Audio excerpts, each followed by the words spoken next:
Welcome to Story Corner, a place where we share the triumphs, struggles, and lessons learned from everyday people. Join us as we delve into the unique experiences that shape us and inspire us to live our best lives. Subscribe now for new stories.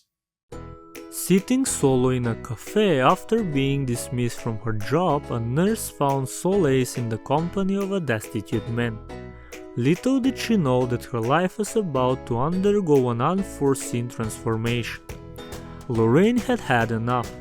Despite employing every means possible to endure her employment, she had reached a point where she could no longer tolerate pompous superior.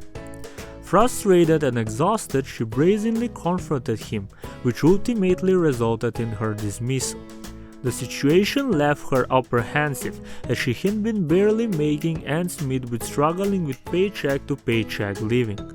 "It's a difficult situation, but I had no other choice," she murmured to herself while sitting in a New York cafe, lamenting her circumstances. Lorraine's workplace was a few buildings away, and she frequently went there after work.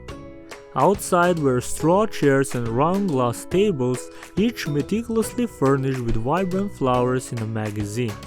But Lorraine was too distracted that day to notice how elegant they looked or to enjoy the hot espresso which had gone cold long ago. She worried about what she would do now and about the nerve-wracking process she would have to go through to find a new job. Suddenly, a weak voice interrupted Lorraine's thoughts. "Excuse me, miss. Do you mind if I have the rest of the coffee if you're not drinking it?" The voice said, "I'm feeling a little unwell." Lorraine looked up and saw a disheveled man standing in front of her. She quickly realized that he was homeless. "Fluffy," she was puzzled. The man noticed that Lorraine appeared lost, so he repeated himself. "Yes, the coffee. Can I have it?" He pointed at her cup. "Yeah, sure, I wasn't going to drink it anyway," she replied, offering it to him. "Please join me," she added. The man nodded gently as he sat down. "It's good, but it would have been better if it was hot," he said, taking a sip. "Thank you for letting me have it." "My name is Jeffrey," he introduced himself. "No worries, Jeffrey," she replied. "If you don't mind," Jeffrey said, settling down the cup. "I can see something's bothering you. Not that I have right to meddle in your affairs, but if sharing it with me makes you feel better, I am all ears," he added. Lorraine smiled a little. "That's actually really generous of you, Jeffrey. Thank you for asking. Honestly, I feel horrible because I lost my job. I am a nurse. My boss was creating trouble at work, so I lost my comment and yelled at him in retaliation. He fired me, and now I am at a loss for what to do. I've been having financial problems lately. That's all there is to it. Getting fired feels horrible, and a life with no money even worse," she sighed, shaking her head and immediately regretting it as she glanced at Jeffrey, who had it even worse. "Sorry, I think I overshared." "I'm sorry if I offended you," she said. No, you didn't," Jeffrey replied, waving his hands. "It's all alright. I hope you feel better now that you have gotten out of your system." "Very much thank you. Let me get you something to eat," she offered, suddenly feeling grateful to Jeffrey of his thoughtfulness. She ordered a tuna sandwich for him and a fresh batch of 2 cups of coffee, although she knew it would shrink her pocket more. While chatting over coffee, Lorraine found herself momentarily free from all her worries. Jeffrey had a contagious laugh and he said to her, "If I were your boss, I would come to pick you up in a limo and offer you a job in my medical center or whatever they call it. I'd be thrilled to have you on my team. How could anyone ever fire you?" Lorraine's cheeks turned red with embarrassment. "That's exactly what I needed to hear today. Thank you, Jeffrey. I feel so much better after talking with you." After they finished their coffee, Jeffrey offered to walk Lorraine home. As they walked, Lorraine noticed that Jeffrey was always following her from a considerable distance. She pointed out and his cheek flushed. "I am a homeless man," he said. "If people notice us walking together, they might not see it in the right light.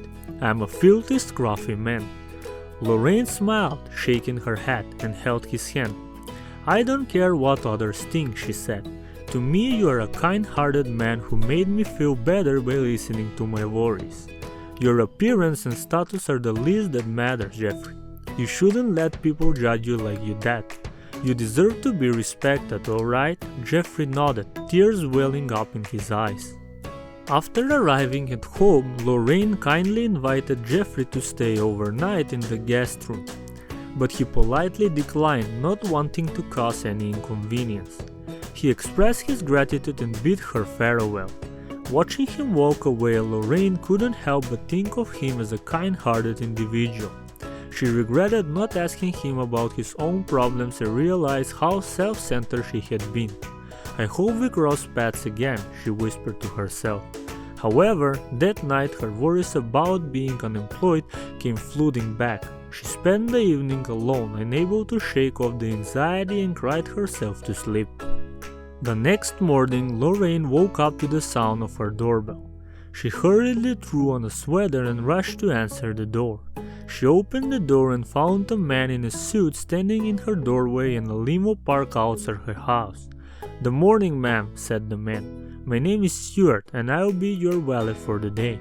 My boss is looking forward to seeing you." Lorraine looked at him head to toe. "I'm sorry, Mr. Stewart, but I'm afraid you are at the wrong address. Aren't you Lorraine Sampson?" he asked. At this point, Lorraine was utterly confused. She clearly didn't know anyone who would send a limo to pick her up, but she wanted to get to the bottom of this. She instantly prepared herself and made the decision to accompany the man out of fear. On her phone, she had 911 entered and it was only a click away. She met the owner when the car stopped in front of one of the most prestigious medical facilities in the community. She was aware that she no longer needed to dial 911. Stuart was employed by Jeffrey alone. As Stuart unlocked the door for her and she stepped out, she saw how distinguished and stylish Jeffrey looked in his suit. In order to conduct a social experiment for his research, Jeffrey explained that he was a psychologist who camouflaged himself as a homeless person. When he met Lorraine, he saw the fire in her eyes and decided to hire her. "People know who I am," he explained. "You see, fame has its drawbacks. If I approached them as a doctor, they wouldn't be honest with me and my experiment would fail. So this was the only option." He offered Lorraine a job and hired her. Lorraine was beyond grateful to him and couldn't believe how well things unfolded for her. But then, they say that kindness never goes unrewarded. Perhaps this was the world's way of rewarding the kindness Lorraine showed to a homeless man.